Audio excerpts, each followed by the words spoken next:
Okay, let's move on. Sarah, would you like to be in the hot seat? Yeah, why not? Okay, go for it. Entrapped in Scare City. Energy follows thought. Willie Nelson. Scare City is the city and or the consciousness of the victim. The archetype who is definitely not good enough to allow for the healing of the pain body. While there will be an entire chapter dedicated to understanding its motives, the victim is used here to introduce the equation of not enough, since it is specifically concerned with the manifestations that occur on the physical plane. This archetype is universal. It lives in every one of us. Here is how it comes into being. So stop here a moment. The introduction of scarcity as the consciousness of the victim. Do you resonate? How do you resonate with this? What does it mean to you?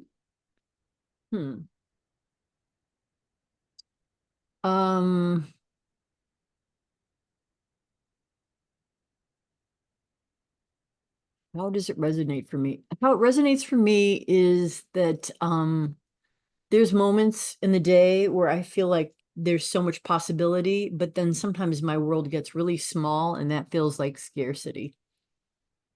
Got it. And when it feels small, did you notice that it specifically touches the physical plane, or it always ends on the physical plane? Like how you're going to pay the bills, how you're going to heal the body. No, it seems more conceptual than physical, but maybe that's not true. In this moment, I can't tap into it.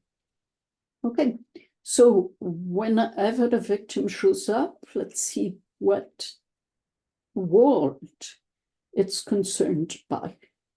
Okay? Okay. So please continue. Where was I? Because I use my senses to observe and determine a physical reality, I begin to believe that I am the body, a body that is separate from everything in my environment.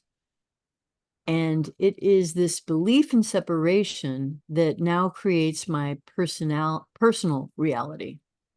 And it is this belief in separation that now creates my personal reality. It gets dicey when, as a victim, I give my power to the thought that environment precedes belief. For example, it is because I was bitten by a dog that I started to believe that dogs are dangerous. But what if it were the contrary? What if, in order to be bitten by a dog, I must have attached, consciously or not, to the belief that dogs are dangerous? Truth be told, my victim is very attached to being powerless. It comes with the territory, and it is because I want to remain in fear that I will not investigate my beliefs and instead let my past experiences be the foundation of my personal reality. So what touches you here? What speaks to you?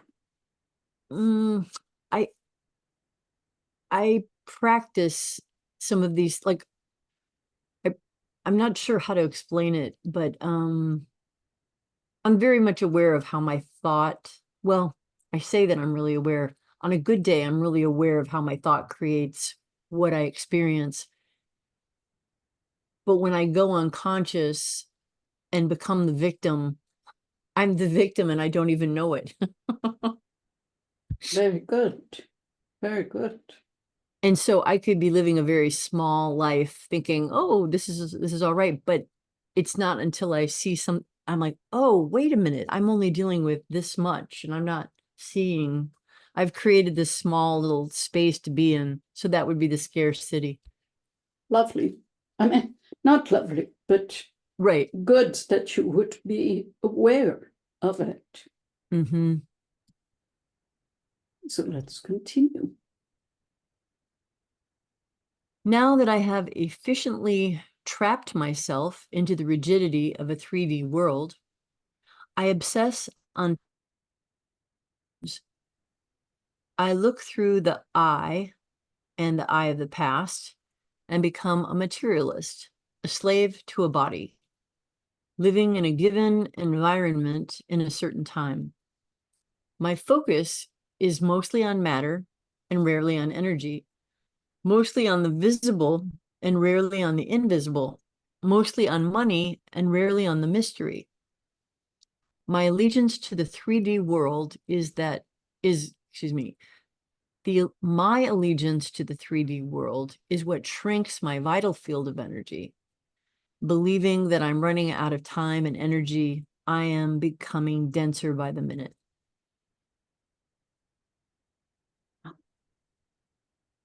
Yeah. So that's part of the physical world of the victim. It's like 3D. Okay. And very focused on materialism. Okay. Mm-hmm. And just as a note, Susie is passing places with bad cell reception, and she is with us in spirit. So we could say that this scarcity is definitely a bad cell reception. Okay, that would be a good digital comparison of the trip that we're putting onto ourselves.